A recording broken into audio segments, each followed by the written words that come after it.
नमस्कार, अब आप देख रहे हैं दमदार उत्तराखंड एक्सप्रेस। आपके साथ मैं हूं कंचन डोगरा और आइए सबसे पहले जानिए उत्तराखंड की ये बड़ी खबर, जहां पर उत्तरकाशी में गंगोत्री हाईवे कई जगहों पर बंद पड़ा है। यहां स्वारी घाट हेलगू घाट के पास में 24 घंटे से सड़क बंद है। हेलगू घाट के पास में पहाड़ी से बड़े बड़े बोल्डर आने से हाईवे बंद है। बंद सड़क को खोलने का काम जारी है। यमुनोत्री नेशनल हाईवे जंगल चट्टी, बनास और नादर चट्टी के पास में 16 दिनों से बंद है। बारिश की वजह से जिले के 40 ग्रामीण सड़कें बंद हैं, जिनका मुख्य रूप से इस्तेमाल होता है, लेकिन बारिश की वजह से मौसम की मार से ये सड़कें टूटी हुई हैं।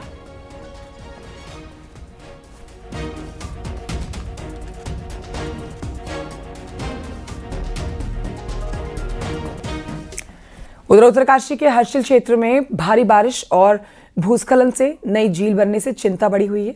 लैंडस्लाइड होने से तेलघाट का मुहाना बंद हो गया है, जिसकी वजह से 2 छोटी झीलें बन गई हैं। शुक्रवार को ड्रोन सर्वे में इनका खुलासा हुआ। एसडीआरएफ की टीम मौके पर पहुंचने की कोशिश कर रही है, लेकिन खराब मौसम बाधा बन रहा है।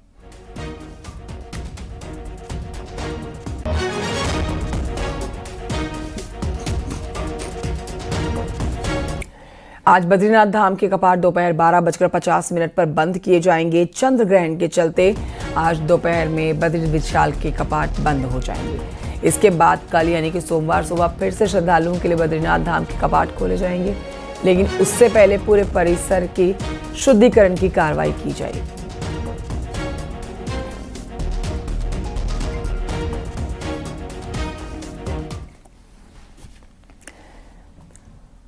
उत्तराखंड में बीजेपी ने संगठनात्मक जिलों में कार्यकारिणी घोषित कर दी है।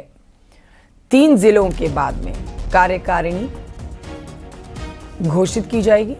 संगठन ने जिलों में टीम को मजबूत करने के लिए उपाध्यक्ष, महामंत्री, जिला मंत्री, कोषाध्यक्ष के साथ कई पदों पर पदाधिकारी नियुक्त कर दिए हैं। सीएम धामी ने नवनियुक्त पदाधिकारियों को बधाई दी है।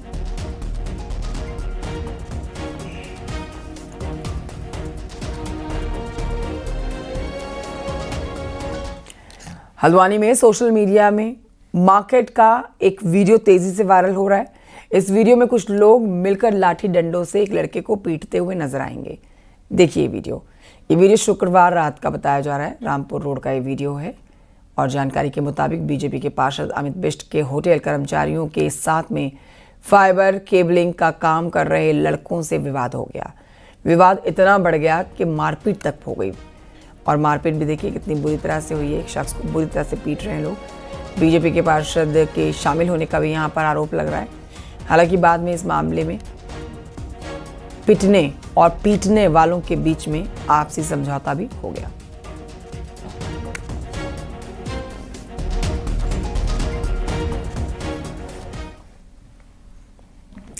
हल्द्वानी में बाजार में हुई मारपीट के मामले में बीजेपी के पार्षद को थाने लेकर आई है पुलिस, जिसके बाद सीनियर बीजेपी के विधायक बंशीधर भगत कोतवाली के आगे धरने पर बैठ गए। ये देखिए पूरा मामला राजनीतिक रूप ले लेता है। कोतवाली के आगे धरने पर बैठे ये विधायक बीजेपी पार्षद के पुलिस उत्पीड़न पर बंशीधर भगत नाराज हैं और धरने पर बैठ गए।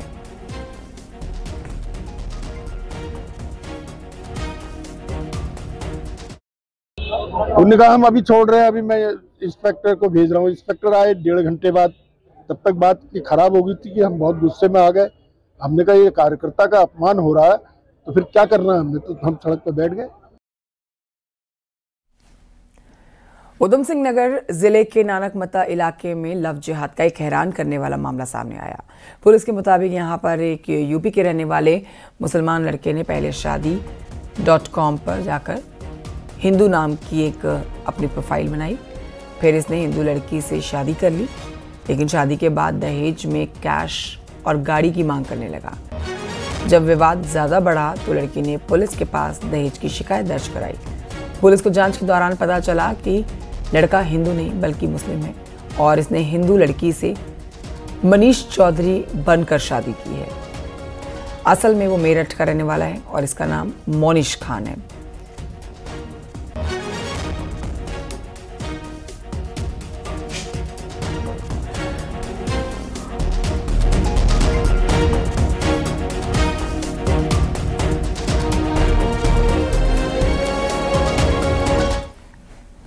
उधर नैनीताल के नवारी गांव भवाली में कलयुगी बेटा पिता की हत्या कर देता है। बेटे ने लाठी डंडे से मारपीट की और पिता को मौत के घाट उतार दिया। पिता को इतनी बुरी तरह से पीटा है इस बेटे ने, जिससे पिता की मौत हो गई। पुलिस ने मौके पर पहुंचकर आरोपी बेटे को गिरफ्तार कर लिया है। सचिन इस लड़के का नाम है और इसने अपने पिता राजकुमार से पैसे मांगे, लेकिन पैसे ना देने पर ही इसने अपने पिता को मौत के घाट उतार दिया। पुत्र एक घर में रहते थे, दोनों शराब पीने के आदी थे। आज शराब पीकर दोनों बीच में झगड़ा हुआ। इसी झगड़े में बेटे के द्वारा डंडे से पीटकर अपने पिताजी की हत्या कर दी गई है। पुलिस मौके पर पहुंची है, इसमें फॉरेंसिक की टीम है और सीनियर अधिकारी यहाँ पे पहुंचे हैं। हरिद्वार के शिवालिक नगर क्षेत्र में प्रशासन ने अवैध अतिक्रमण के खिलाफ कार्रवाई की है। शिवालिक नगर चौक में गैस प्लांट तक BHEL की जमीन पर किए गए अतिक्रमण का प्रशासन ने बुलडोजर यहां पर गरजा है और इस दौरान तमाम दुकानों, शोरूम्स और होटल मालिकों की ओर से किए गए पक्के निर्माण को JCB मशीन से ध्वस्त किया गया है।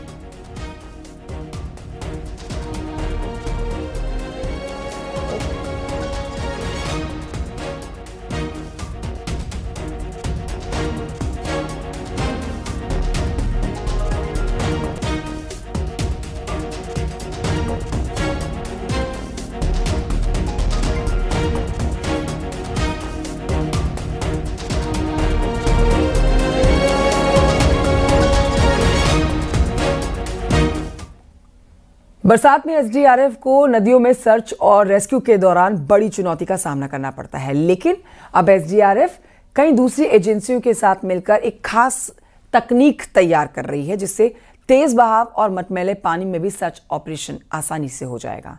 देखिए क्या है ये खास तकनीक इस रिपोर्ट में।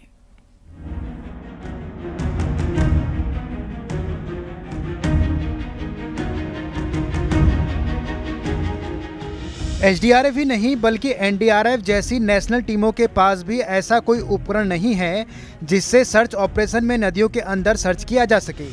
बीते कुछ समय पहले रुद्रप्रयाग की अलकनंदा नदी में मिनी बस समा गई थी, लेकिन तेज बहाव और सिल्ट की वजह से आज तक उसका पता नहीं चल पाया और ऐसे हादसे हर साल उत्तराखंड में सामने आते हैं। लेकिन अब IIT रुड़की के साथ मिलकर SDRF ऐसा ड्रोन तैयार कर रहा है जो नदी के ऊपर से 30 मीटर गहराई तक डिटेक्ट कर सकेगा।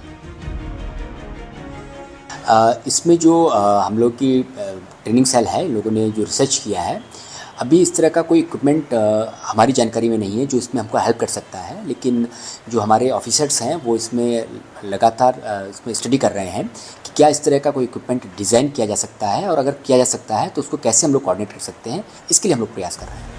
आने वाले वक्त में यही तकनीक SDRF की सबसे बड़ी ताकत बनेगी, जहां मुश्किल हालात में भी सर्च और रेस्क्यू मिशन और ज़्यादा तेजी के साथ सुरक्षित हो पाएंगे। सत्येंद्र बर्थवाल, न्यूज़ 18, देहरादून।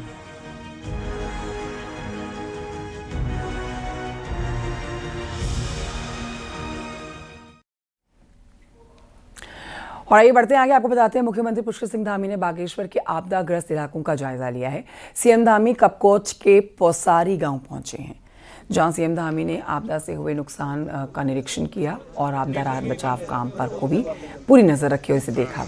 इस दौरान मुख्यमंत्री ने आपदा प्रभावित लोगों के साथ मुलाकात भी की और उन्हें हर संभव मदद का भरोसा भी दिया।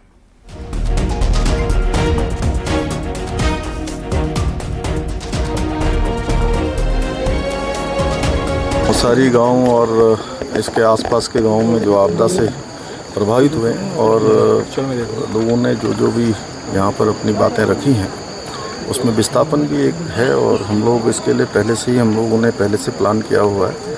जहाँ विस्थापन की आवश्यकता है उसके लिए विस्थापन के लिए हम लोग काम करेंगे।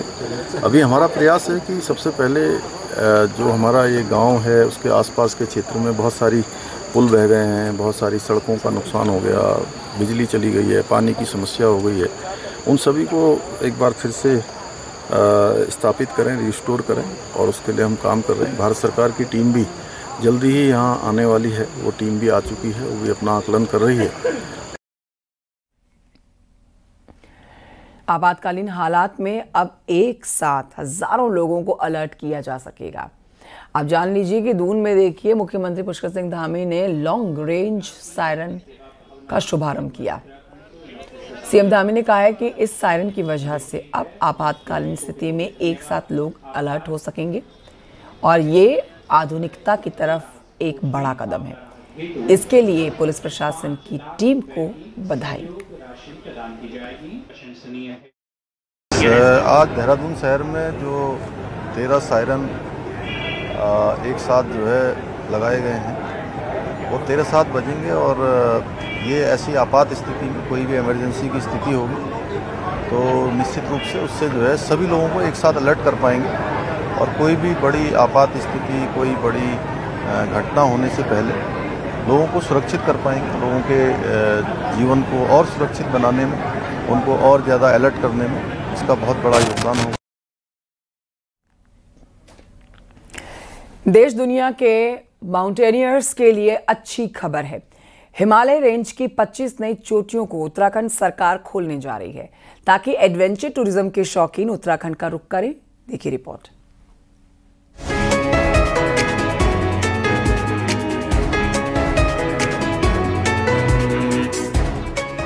उत्तराखंड में एक तरफ ट्रैकिंग रूट्स की मैपिंग हो रही है तो माउंटेनियरिंग का शौक रखने वालों के लिए अच्छी खबर है। 6000 से 7000 मीटर की ऊंचाई वाली चोटियों को टूरिज्म डिपार्टमेंट खोलने की तैयारी कर रहा है। उत्तराखंड में इस ऊंचाई के करीब 200 पर्वत हैं, पर फिलहाल 25 को जल्द खोलने की तैयारी है। जिन्हें चोटियां खोलने का प्लान है उनमें नीलगिरी पर्वत, त्रिशूल पर्वत, चंद्र पर्वत, नारायण पर्वत, द्रौपदी का डांडा, देवी मुकुट पर्वत, नंदापाल पर्वत शामिल हैं। लगभग 600 किलोमीटर की लंबाई में हमारे पास पूरा रेंज है हमारा पूरे उत्तराखंड में और इसमें 200 से ज़्यादा ऐसे पीक्स हैं जो 6000 मीटर से ऊपर के हैं। तो वैसे 7000 से ऊपर के जितने पीक्स हैं वो भी हैं। तो उन जगहों पे भी जहाँ पे पहले पीक्स हमारे नहीं खुले हैं और जिनको बड़ी जल्दी खोला जा सकता है। उत्तराखंड बनने के बाद अब तक एडवेंचर टूरिज्म पर ज्यादा काम नहीं हो सका है। हालांकि फॉरेस्ट डिपार्टमेंट के ऑब्जेक्शन पर भी बड़ा रोड़ा है। नंदा देवी पर्वत चढ़ने वाली मात्र 3 महिलाओं में एक और इंडियन माउंटेनियरिंग फाउंडेशन की अध्यक्ष रह चुकी हर्षवंती बिष्ट नई चोटियां खोलने को सही फैसला मानती हैं।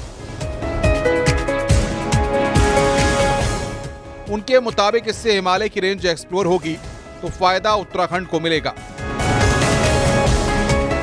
तो अच्छी बात है, माउंटेनियरिंग का प्रमोशन होगा, लोगों को ज्यादा अपॉर्चुनिटी मिलेंगी। भाई आपके पास कम पीक्स ओपन है तो लोगों को कम अवसर मिलेंगे कि भाई इन्हीं पीक्स में जाना है, इसी में होना है। कि हर गांव के पास से जो पीक्स होंगे लोगों को रोजगार मिलेगा, आय का आकार मिलेगा और लोगों से इंटरेक्शन का मौका भी मिलेगा। तो ये बहुत अच्छा है। 600 किलोमीटर की हिमालय की रेंज होने के बावजूद उत्तराखंड टूरिज्म के लिए इसका सही इस्तेमाल नहीं कर पाया है। हालांकि अब टूरिज्म डिपार्टमेंट ने इस प्लान पर काम शुरू कर दिया है ताकि हिमालय की चोटियों और पहाड़ियों का फायदा एडवेंचर टूरिज्म के लिए उठाया जा सके। देहरादून से न्यूज़ 18 के लिए दीपांकर भट्ट की रिपोर्ट।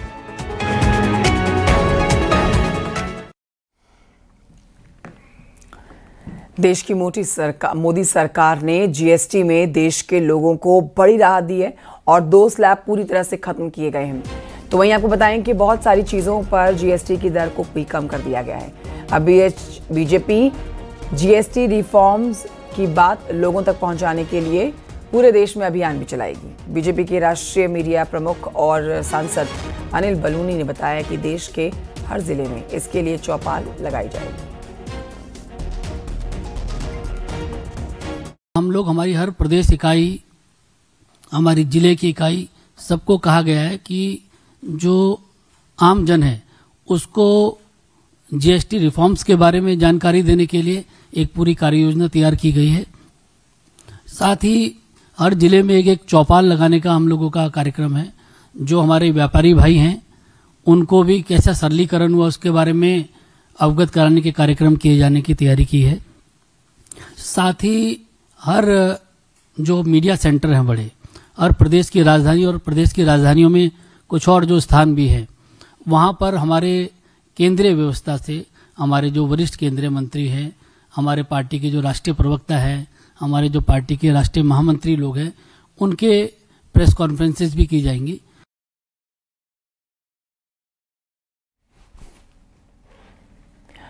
कांग्रेस नेता हरीश रावत ने ब्राह्मणों की बात की तो बीजेपी प्रदेश अध्यक्ष महेंद्र भट्ट ने उन्हें कांग्रेस में नारायण दत्त तिवारी और विजय बहुगुणा की याद दिला दी। हरीश रावत के मुताबिक उन्होंने कांग्रेस में दोनों ब्राह्मण मुख्यमंत्री स्वीकार किए, लेकिन सौरभ बहुगुणा ने कहा है कि अगर ऐसा होता तो कांग्रेस में बगावत की नौबत ही नहीं आती। देखिए रिपोर्ट।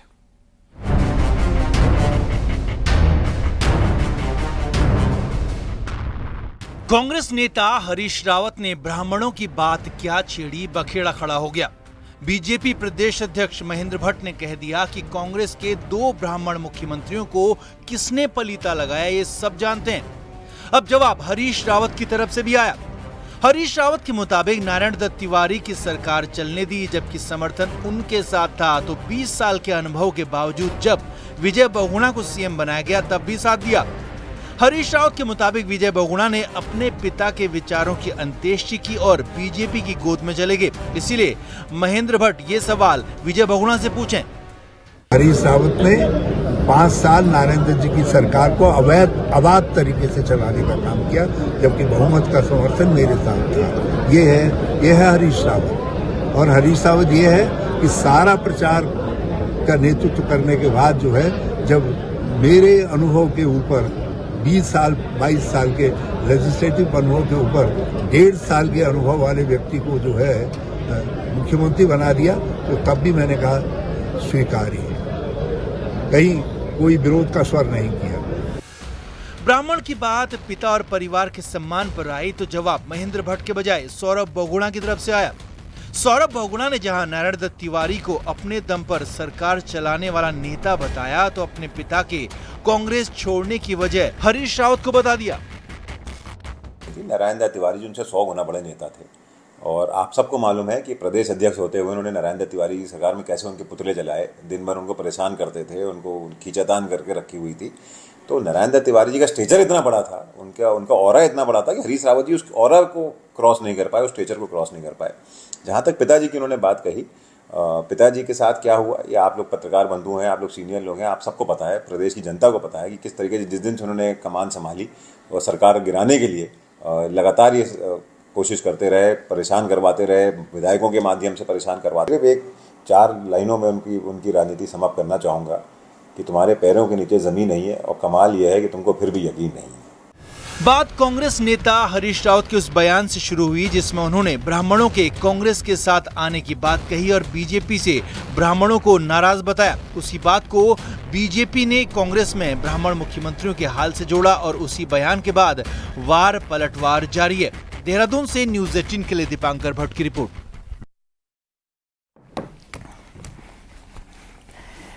हरीश रावत के ब्राह्मण वाले बयान के बाद बीजेपी और कांग्रेस में भी अब सियासत जारी है। कांग्रेस नेता सूर्यकांत धस्माना ने कहा है कि कांग्रेस में सबका सम्मान है, जबकि बीजेपी ब्राह्मणों को अपना गुलाम समझती है और जानती है कि ये धर्म के नाम पर साथ रहेंगे। तो वहीं कांग्रेस छोड़ा बीजेपी में गए मथुरा दत्त जोशी ने यह कहा है कि कांग्रेस ने ब्राह्मणों का उत्पीड़न किया है। टेकिन फॉर ग्रांटेड लेते हैं उनको, सोचते हैं कि ये तो गुलाम है, ये तो देंगे ही देंगे वोट, इनको तो देना ही देना है, ये तो धर्म के नाम पर, राम के नाम पर, मंदिर के नाम पर ये देंगे ही देंगे, तो इसलिए उनकी परवाह भी नहीं करते। आप देखो ना, इतनी बड़ी आपदा आई हुई है, पूरा उत्तराखंड त्राहिमाम कर रहा है। कहाँ है मोदी जी, कहाँ है देश के वो बड़े नेता जिनको केदारनाथ बद्रीनाथ सब याद आता है। उनको टिकट मिले थे उतने 2007 में दिए थे क्या, 2012 में दिए थे क्या, 2017 में दिए थे, 2022 में दिए थे। नगर पालिकाओं में क्या स्थिति ब्राह्मणों की रही, ये कहने के लिए ठीक है। हरीश रावत जी तो राजनीतिक व्यक्ति हैं, इसलिए राजनीतिक रूप से उन्होंने ये बात कह दी, लेकिन वो अपनी अंतरात्मा से पूछें कि उन्होंने कितने ब्राह्मणों का कल्याण किया या कितने ब्राह्मणों को आगे बढ़ाया। देहरादून से कथियान जा रही उत्तराखंड रोडवेज की बस हादसे का शिकार हो गई। हालांकि बड़ा हादसा टल गया है, बस ड्राइवर की सूझबूझ से 18 यात्रियों की जान बच गई है। देखिए तस्वीरें आप, बस चक्राता से पहले ही जंगलात बैरियर के पास में मलबे को क्रॉस कर रही थी और इसी दौरान बस का पिछला टायर रोड से नीचे चला गया बड़ा हादसा होने से बच गए ड्राइवर की सूझबूझ से।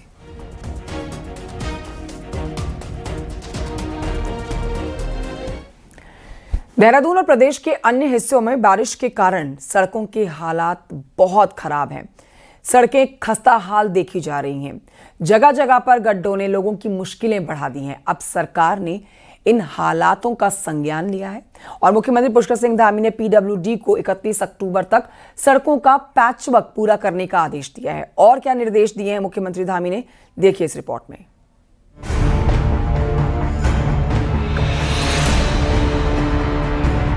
उत्तराखंड में भारी बारिश ने सड़क नेटवर्क को बुरी तरह से प्रभावित किया है।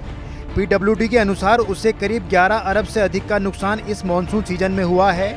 वहीं सीएम धामी ने 31 अक्टूबर तक सभी खराब सड़कों को ठीक करने के आदेश दिए हैं। इसके साथ ही विभाग अब 15 सितंबर से प्रदेश भर में अभियान चलाकर सड़कों को ठीक करने जा रहा है। 31 अक्टूबर तक इसको पूरा करने का पूरे प्रदेश में समस्त सड़कों को गड्ढा मुक्त करने का प्लान रखा है।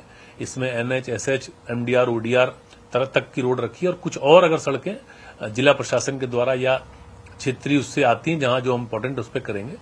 लेकिन क्योंकि शहरों में काफी ज्यादा नुकसान हो रहा है और शहर में पब्लिक ज्यादा रह रही है, तो उसका काम हम लोगों ने शुरू कर दिया है। तो जहां जहां पे जैसे देहरादून में हमने काम शुरू किया है, हरिद्वार में भी कहा गया है। पीडब्ल्यूडी को करीब 2500 किलोमीटर लंबाई में सड़कों पर पैचवर्क करना है। इसके अलावा बीआरओ, NHIDCL समेत सड़क निर्माण करने वाली एजेंसियों से भी एस्टीमेट मांगा गया है।